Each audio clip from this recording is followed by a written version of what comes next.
Centro de Gestión Hospitalaria, por su muy amable invitación para participar en este foro y compartir con cada uno de ustedes la experiencia que hemos tenido en la Fundación Santa Fe de Bogotá en un tema que a mi manera de ver es fundamental, esencial en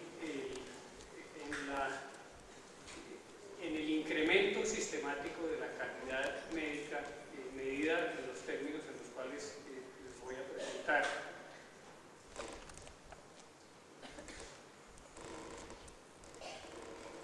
Perdón un momentico.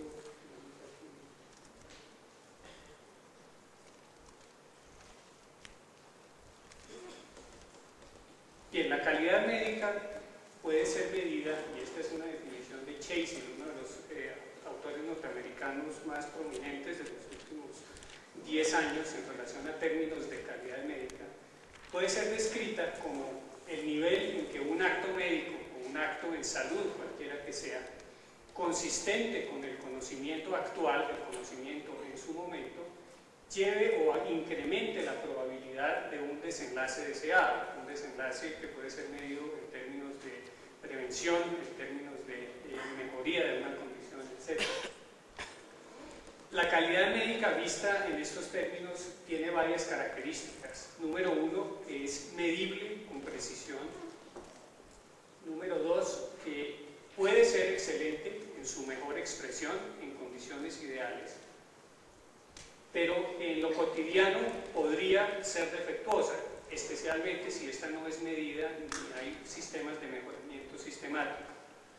Adicionalmente, es un hecho que muy pocos hospitales en el mundo tienen sistemas de medición, de evaluación sistemática de la calidad medida con base en los elementos que les voy a mostrar en un momento. Existen deficiencias claras en la calidad de los servicios médicos que prestamos, y los datos que les voy a presentar son datos fundamentalmente generados en los Estados Unidos, en los cuales existen mediciones bastante interesantes sobre tipos de deficiencia específicamente en relación a utilización excesiva de servicios médicos, utilizaciones insuficientes e inadecuadas. El primer ejemplo de utilización excesiva que les quiero presentar es el que aparece en un artículo llamado Cirugía Innecesaria de Lippi, publicado en el año 92, en el cual en distintas especialidades quirúrgicas encontraron que entre un 8 y un 86% de los procedimientos estaban injustificados, o sea, no había realmente una necesidad médica para practicarlos.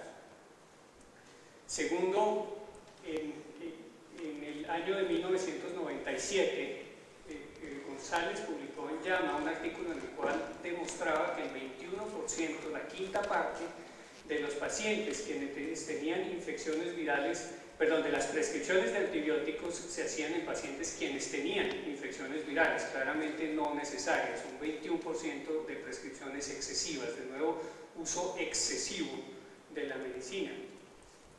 Un tercer ejemplo, en un artículo publicado por Chasing en el año 87, 17% de las angiografías coronarias, 32% de endarterectomías carotídeas y 17% de endoscopias de vías digestivas altas, claramente proporciones significativas, no se hicieron en esta reducción por indicaciones inapropiadas. De nuevo, un clarísimo ejemplo de utilización excesiva de servicios médicos. Miremos la contraparte, utilización insuficiente, y este es un ejemplo que con frecuencia vemos en mi especialidad. Existe un claro lineamiento basado en evidencia científica y que es una norma de la Academia Americana de Oftalmología, la cual promulga que todo paciente diabético debe tener un control oftalmológico anual. Entre los años 80 y 82, en un estudio por Klein y colaboradores, se mostró que en los Estados Unidos únicamente el 50% de los pacientes diabéticos recibían este tipo de examen, el 50% no estaban cubiertos y una proporción de ellos podía perder la visión por una intervención no hecha a tiempo. Otro ejemplo de utilización insuficiente en este artículo, aquí está la referencia, en el cual se demuestra que 65% de mamografías en pacientes en el sistema estadounidense de pago por servicio, lo que llamaríamos pago directo, sin intermediación de un tercer pagador, no recibían mamografías de acuerdo a los requerimientos establecidos con el objetivo de detectar lesiones en el seno. Vimos las dos perspectivas: uso exagerado, uso inadecuado. Ahora, uso insuficiente. Pasemos a evaluar el uso inadecuado. En el año 94, las reacciones adversas a medicamentos causaron cerca de 106.000 muertes en los Estados Unidos.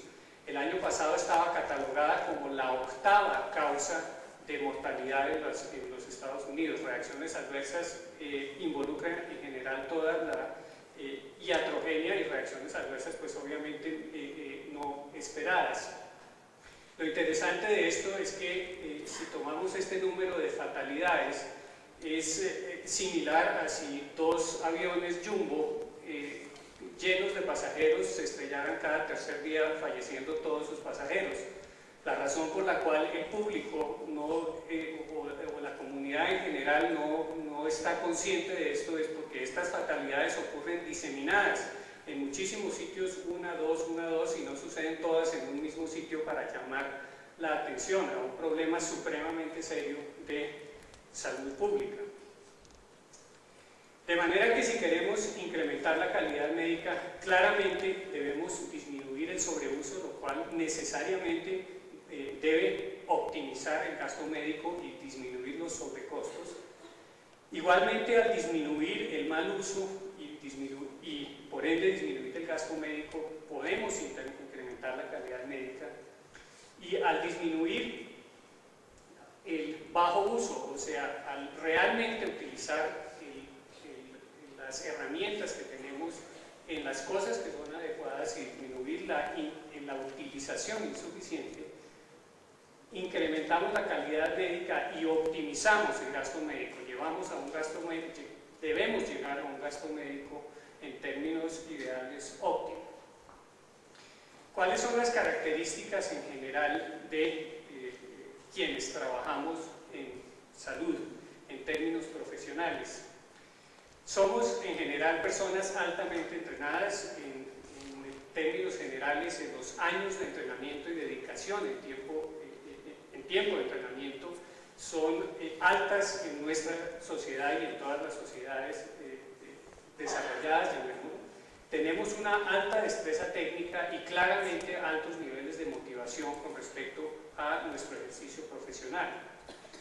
Sin embargo, una de las características claras del entorno es que los procesos que nosotros desarrollamos son procesos, número uno, supremamente complejos, en los cuales influyen muchísimos factores. Y segundo, que con relativamente pocas excepciones, el entrenamiento médico y el entrenamiento de las personas quienes trabajamos en salud hasta la fecha no ha contemplado el uso o la utilización de métodos que sirvan para mejorar sistemáticamente, métodos que incluyan la recolección sistemática de la información, el análisis y la toma de decisiones con base en esta información veraz recogida y la existencia de métodos de mejoramiento sistemático en cada una de las cosas que nosotros hacemos. En términos generales, ¿esto a qué nos lleva? A una conclusión que en términos generales los médicos o quienes trabajamos en salud estamos bien entrenados, muy motivados, queremos hacer las cosas bien y en términos generales las hacemos bien. Pero claramente las podemos hacer mucho mejor, optimizando la calidad de la cual les hablaba hace un minuto y utilizando una de las frases que a mí desde la primera vez que la vi me pareció supremamente interesante, que viene de la filosofía Kaizen japonesa: un defecto es un tesoro.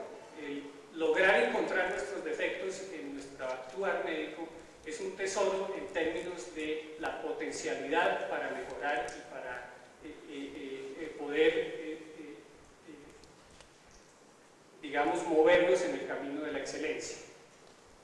En estos términos, ¿cuáles serían las características deseables de un sistema de prestación de servicios? Básicamente una práctica clínica que esté basada en evidencia científica sólida, o sea, en actos que tengan soporte científico válido y real. Segundo, en una evaluación sistemática de la calidad. Y tercero, en un concepto de responsabilidad entendido como el concepto anglosajón de accountability, que no tiene una traducción exacta del español, pero que básicamente hace referencia a la importancia de apropiarse de los actos, de ser absolutamente responsable hasta sus últimas consecuencias de cada uno de nuestros actos por acción o por omisión. Hasta la fecha, y usualmente la medición de la calidad en los sistemas de salud ha sido estructural y fundamentalmente hoy en día existen distintas maneras de medir la calidad, específicamente mediante la evaluación de procesos y desenlaces. Voy a explicar exactamente a qué hago referencia con cada uno de este tipo de evaluaciones. La evaluación estructural es fundamentalmente la evaluación que muchos de nosotros hacemos sobre los sistemas de salud con base en si existe una infraestructura hospitalaria adecuada, o sea, si el hospital tiene las cosas que debe tener, tiene los equipos que debe tener, si tiene entrenamiento, y si su cuerpo médico y el personal que labora en esta institución tiene entrenamiento, si son médicos, enfermeras, en fin, todo personal entrenado y altamente calificado, y si existen sistemas de educación médica continuada.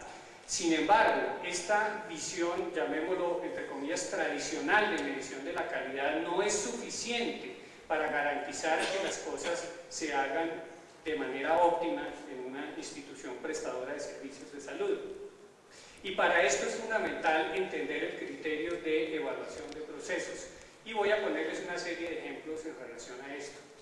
Como les mencionaba hace unos minutos, una recomendación de la Academia Americana de Oftalmología es que todo paciente diabético tipo 2, y en realidad esto es para los diabéticos tipo 1 y tipo 2, deben recibir un examen oftalmológico una vez al año. ¿Cómo hacemos para saber si en ese hospital donde sí existe un equipo de oftalmólogos y existe la infraestructura para que se hagan exámenes oftalmológicos adecuados y existe un sistema de educación adecuado, de educación médica continua, para que esto se cumpla? La única manera de saber es midiendo la proporción de pacientes diabéticos quienes realmente recibieron una consulta oftalmológica, en el caso nuestro en la Fundación Santa Fe de Bogotá. La única manera de saber si esto se cumple es haciéndolo y midiéndolo, y viendo si realmente se cumple o si estamos en los niveles en que estaban los Estados Unidos hace unos años, en los cuales la mitad de los pacientes oftalmológicos no eran evaluados anualmente.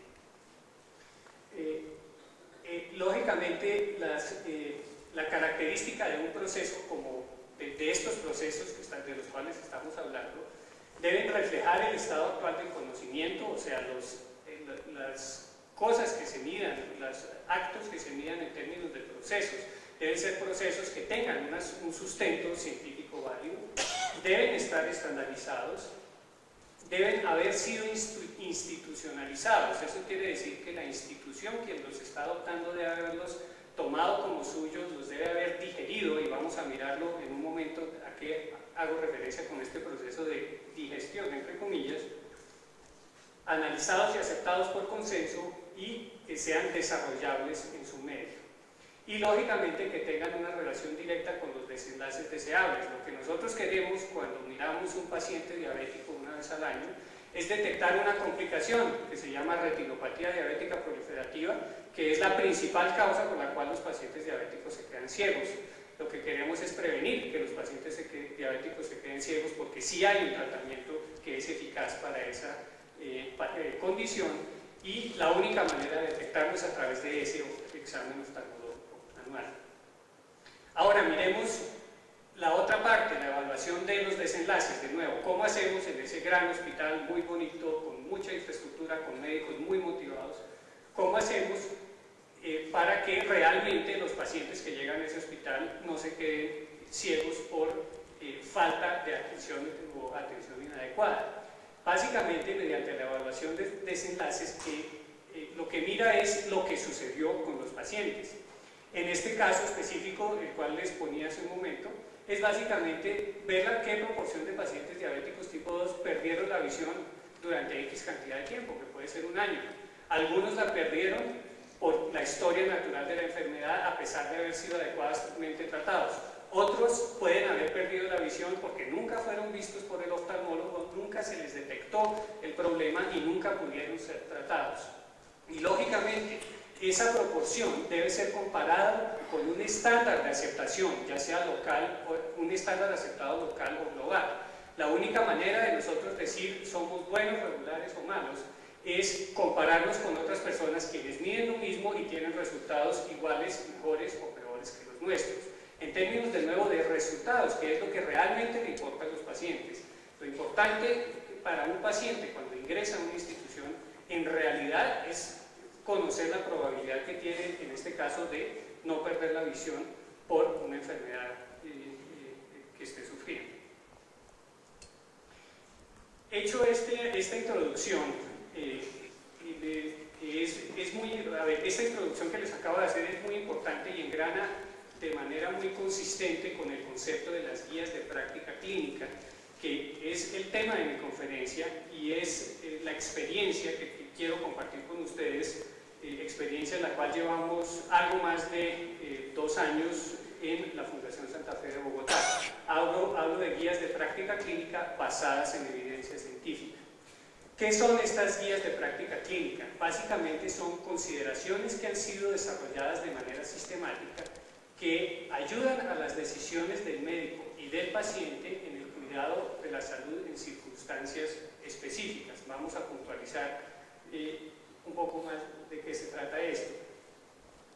El contenido de estas guías integra la evidencia científica, o sea, lo que realmente es válido desde el punto de vista científico en su momento, con los valores y las preferencias de quienes los desarrollan, de quienes las han desarrollado y el ambiente en el que se han desarrollado y en el que se pretenden implementar. O sea, es una integración entre la mejor evidencia científica disponible, el conocimiento de los médicos quienes y el grupo de personas al cuidado de los pacientes quienes las están implementando y las posibilidades que se tienen en términos de ofrecer servicios de salud en el sitio donde se están desarrollando. Son una herramienta utilísima para la estandarización y la evaluación de la calidad de la práctica clínica mediante parámetros confiables y científicamente sólidos. Estandarización básicamente buscando que el paciente que ingrese a cualquier institución reciba el mismo trato de óptima calidad independiente de la persona quien le está suministrando este tipo de tratamiento. ¿Cuál es la justificación para todo el esfuerzo en términos de desarrollo e implementación de estas guías?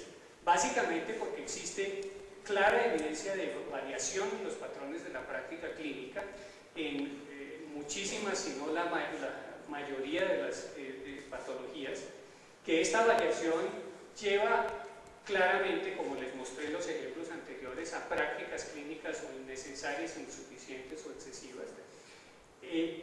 Segundo, que no solo en Colombia, sino en todo el mundo, hoy en día hay una limitación en los recursos que se pueden destinar a salud y hay que optimizar el gasto médico. Es mandatorio que nosotros busquemos procesos de optimización de este gasto.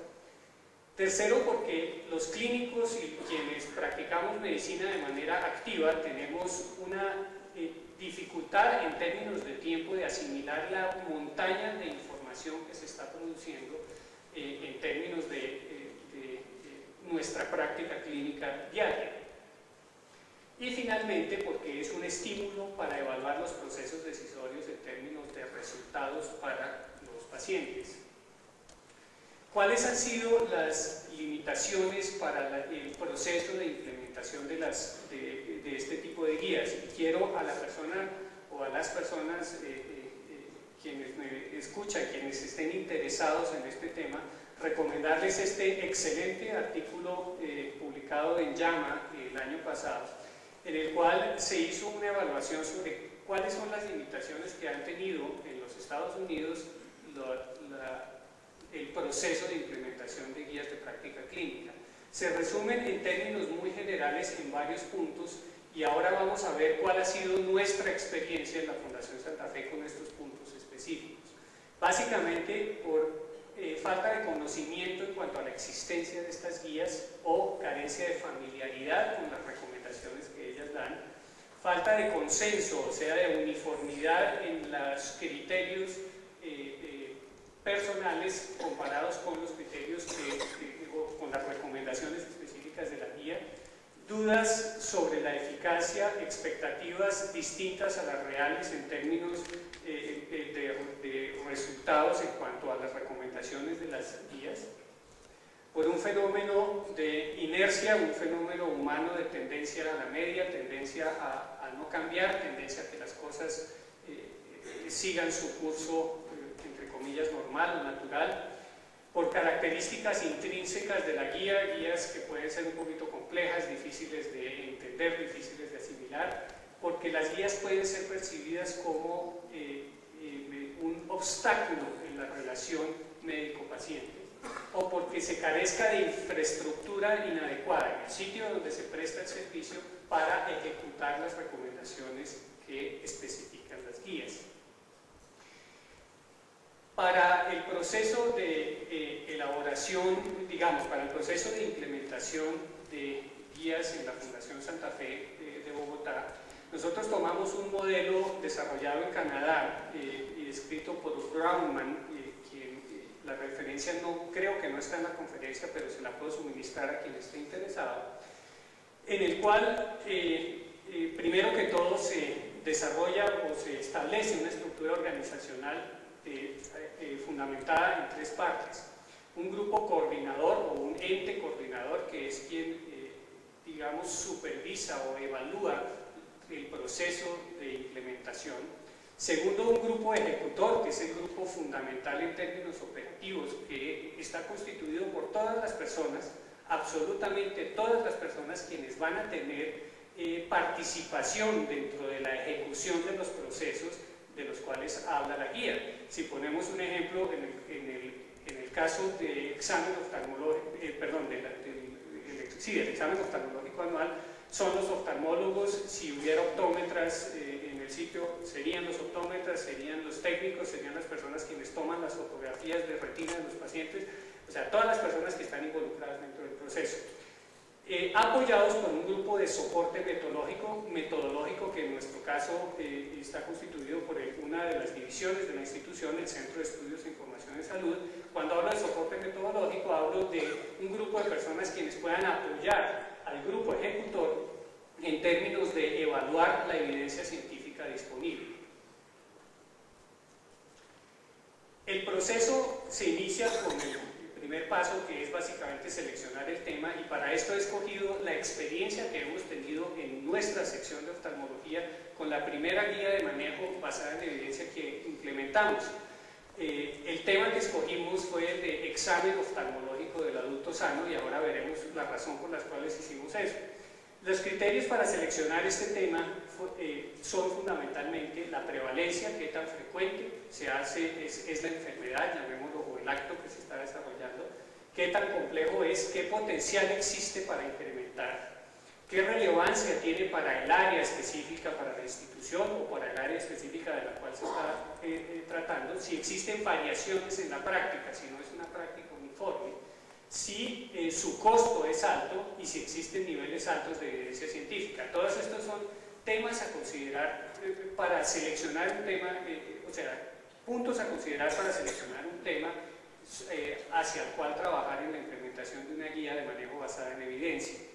Pasando al ejemplo que les mostraba hace un momento, en nuestra institución, en nuestra sección de oftalmología, lo que nosotros más hacemos en términos de tiempo y en términos de unidades de atención, por llamarlo así, son los exámenes oftalmológicos del adulto sano. Por eso la escogimos en términos de prevalencia. Existía un enorme potencial para beneficio ya que al hacer un examen oftalmológico en términos ideales estamos dando un examen oftalmológico lo más cercano a lo excelente, estamos dando un excelente servicio en términos de diagnóstico a nuestros pacientes. Porque claramente encontramos que aunque 5 oftalmólogos entrenados y subespecialistas trabajamos en la institución, cada uno de nosotros hacía el examen oftalmológico de manera distinta. Una cosa que debiera ser estándar y que debiera ser universal, encontramos que teníamos patrones de variación y cada uno de nosotros logró aportar al grupo las cosas que podía hacer distinto y que podían complementar la experiencia individual de cada uno de nosotros. El siguiente paso fue buscar una guía existente. En realidad, el desarrollar una guía como tal es un proceso supremamente complejo, supremamente costoso, y hoy en día existen guías de manejo en muchísimas condiciones, en muchísimas patologías disponibles de manera libre a través del Internet. Esta dirección guideline.gov contiene más de 600 guías de manejo, muchísimas de ellas basadas en evidencia científica de distintas patologías. En el caso de oftalmología existen 19 guías de manejo. Una de ellas era examen oftalmológico del adulto sano. A través del Medline, utilizando las palabras claves de Clinical Practice Guidelines, existen también un número importante de guías de manejo que se pueden encontrar en la literatura médica. Y cada día más las sociedades científicas internacionales están desarrollando este tipo de guías y este tipo de documentos. Una vez encontramos una guía, hicimos una calificación de la guía, porque existen guías buenas, guías regulares y guías malas. Y lógicamente, si íbamos a hacer todo el esfuerzo de implementar una guía, queríamos que nuestra guía fuera, en términos generales, por lo menos buena, sino excelente. Existe una metodología para calificar guías, una metodología validada que está en esta referencia en JAMA del año pasado. El título del artículo es Guidelines, están las guías siguiendo las guías, y que básicamente evalúa mediante 35 puntos, califica la calidad intrínseca de una guía de manejo.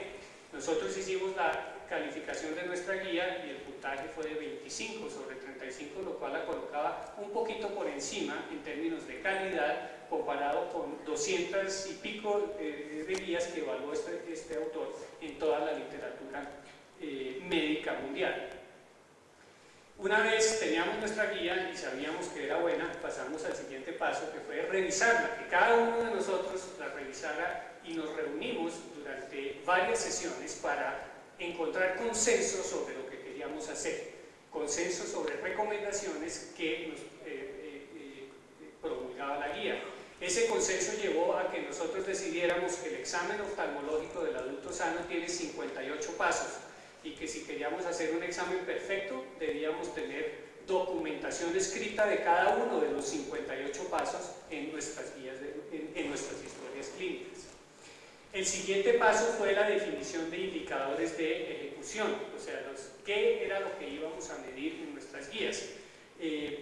Básicamente, en este ejemplo que les estoy poniendo, lo que decidimos nosotros medir era, bueno, cuántos de esos 58 puntos que idealmente debe tener nuestro examen oftalmológico realmente tienen nuestras historias clínicas, y sacamos una proporción, una calificación de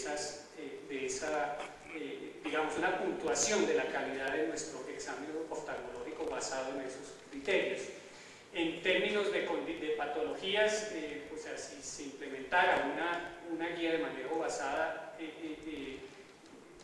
se pudieran evaluar procesos como el ejemplo de la retinopatía diabética, cuántos pacientes oftalmológicos diabéticos recibieron el examen oftalmológico una vez al año, o de desenlace, cuántos se quedaron ciegos, y compararla con un estándar internacionalmente aceptado.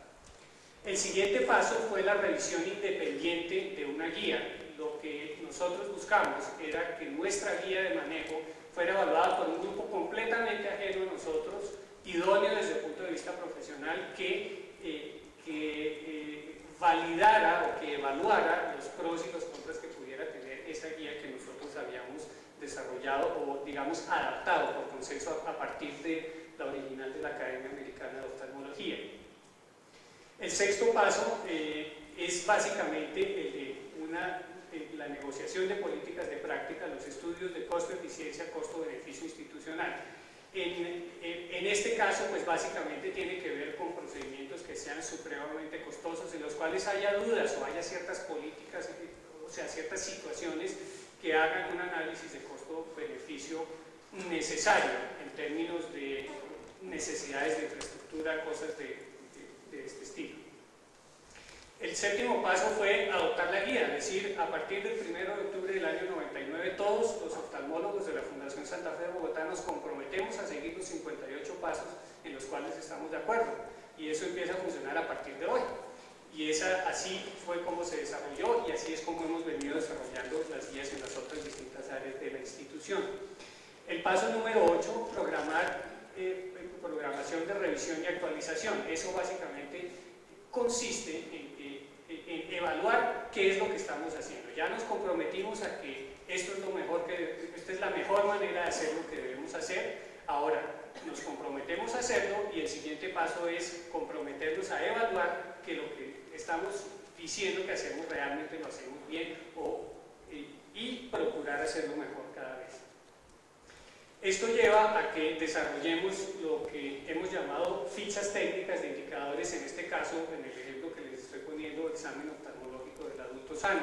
Cada uno de los indicadores y las guías de manejo implementadas tienen una ficha técnica como esta, en las cuales tiene un objetivo estratégico que es que queremos que nuestro examen oftalmológico sea excelente, tienen un indicador que es el porcentaje de cumplimiento del examen oftalmológico, la descripción y el propósito de justificación las he obviado en sentido de la brevedad y ya lo he explicado, y la fórmula básicamente es el promedio de cumplimiento de los 58 parámetros sobre 58, que es el ideal. Ahora les muestro los resultados reales. Las unidades de medida son porcentaje, el formato de revisión, la fuente de datos son básicamente revisión de historias clínicas por pares. Cada uno de nosotros revisa las historias clínicas de los demás y la califica en términos de cuántos de los 58 ítems realmente tenemos. La primera medición que se hizo en enero del 2000 fue de 75.8. A pesar de habernos comprometido y de estar supremamente motivados por el proceso, logramos solo un nivel de calidad de 75.8%, o sea, claramente no estábamos cumpliendo con ese nivel de excelencia deseado. Y nos fijamos una meta, que para julio de este año íbamos a subir 10 puntos, al 85%, o sea, no nos fijamos una meta irreal de hacer exámenes del 100% perfectamente excelentes, no, una meta más realista, vamos a subir 10%. Y estamos en el proceso de evaluación de ese primer semestre de este año para ver cómo nos fue. De manera que se cierra el ciclo, se selecciona un tema, se genera la guía, se ratifica, se formula, se revisa, se negocian las prácticas, se adopta, se actualiza y se genera un ciclo que es continuo.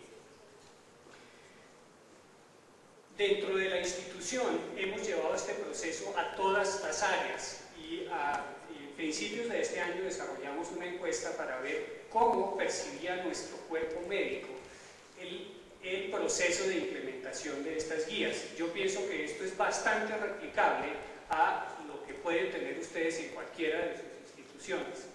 Fue basado en el artículo de Cabana que mencioné anteriormente, cuyo título es bastante llamativo, ¿por qué los médicos no siguen las guías de manejo?, en el cual les hicimos 39 preguntas a las personas quienes estaban involucradas dentro del manejo de las guías, específicamente médicos, para que calificaran de 1 a 7.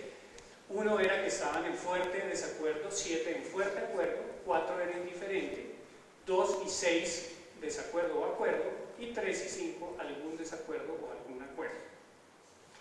Voy a presentar los resultados muy globales de estas 39 preguntas. Inicialmente, si se conocía la existencia de las guías, la gran mayoría, cuando aparece, un poquito para interpretar estas tablas de barras, cuando las barras más numerosas, más grandes, llamémoslo, están hacia su derecha, hay un fuerte acuerdo. Cuando hay un mayor número en estas áreas, hay un fuerte desacuerdo.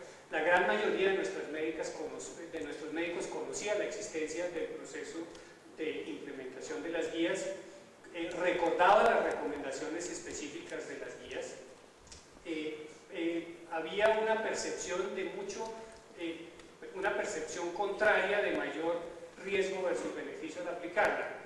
Aquí hay un juego de palabras raro, pero básicamente la idea es que eran percibidas como ser más benéficas que riesgosas en términos de el resultado en pacientes. Muy poca gente lo percibía como una reducción en la autonomía profesional. La gran mayoría de las personas estaba de acuerdo con las recomendaciones, aunque un grupo pequeño no lo estaba. De nuevo, no eran percibidas como una reducción de la autonomía profesional. Quizás este es uno de los puntos en los cuales más quiero recalcar, el de término indicador, porque aquí encontramos una enorme oportunidad para mejorar.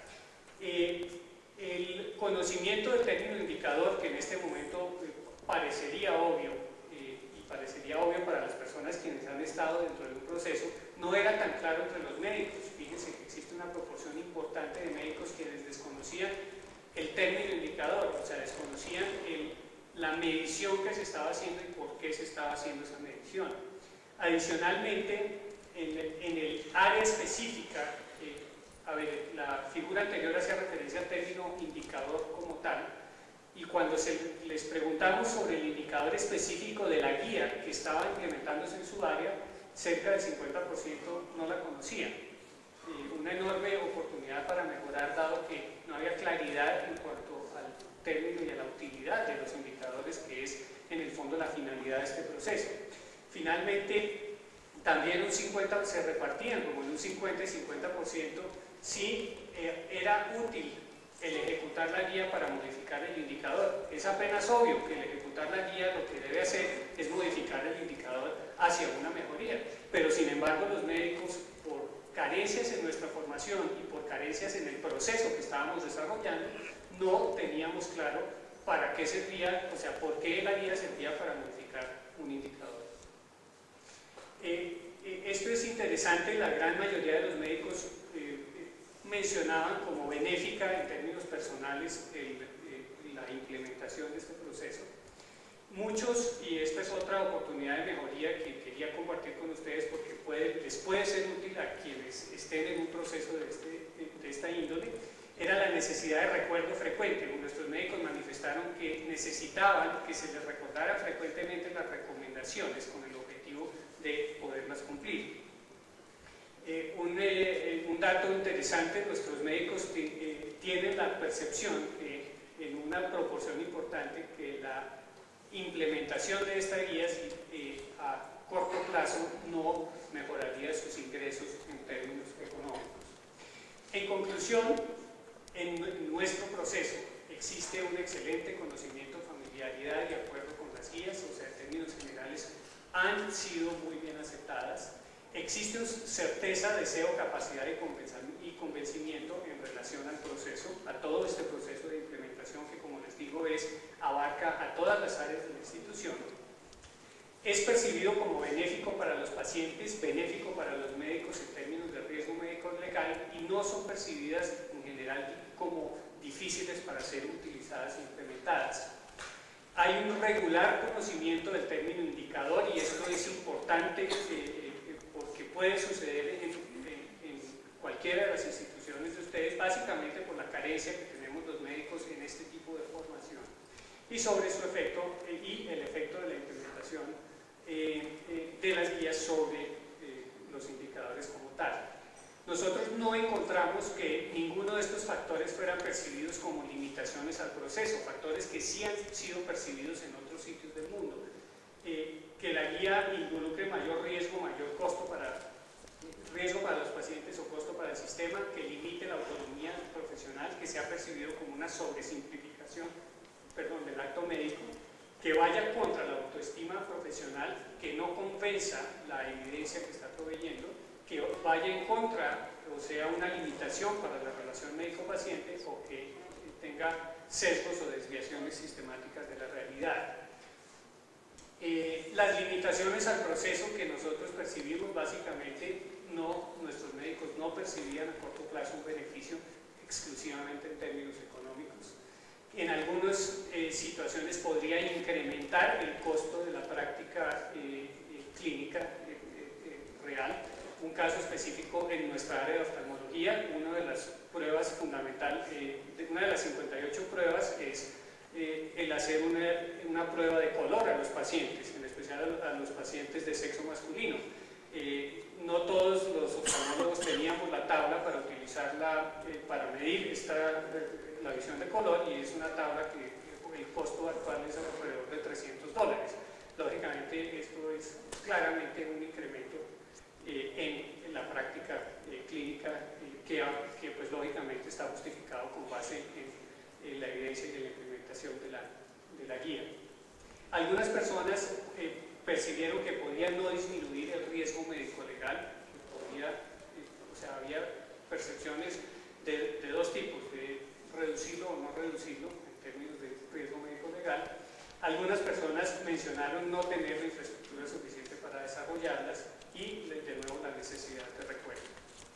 Esta era la experiencia que quería compartir con ustedes, experiencia que ha sido muy interesante en términos de práctica en la institución la cual queremos llevar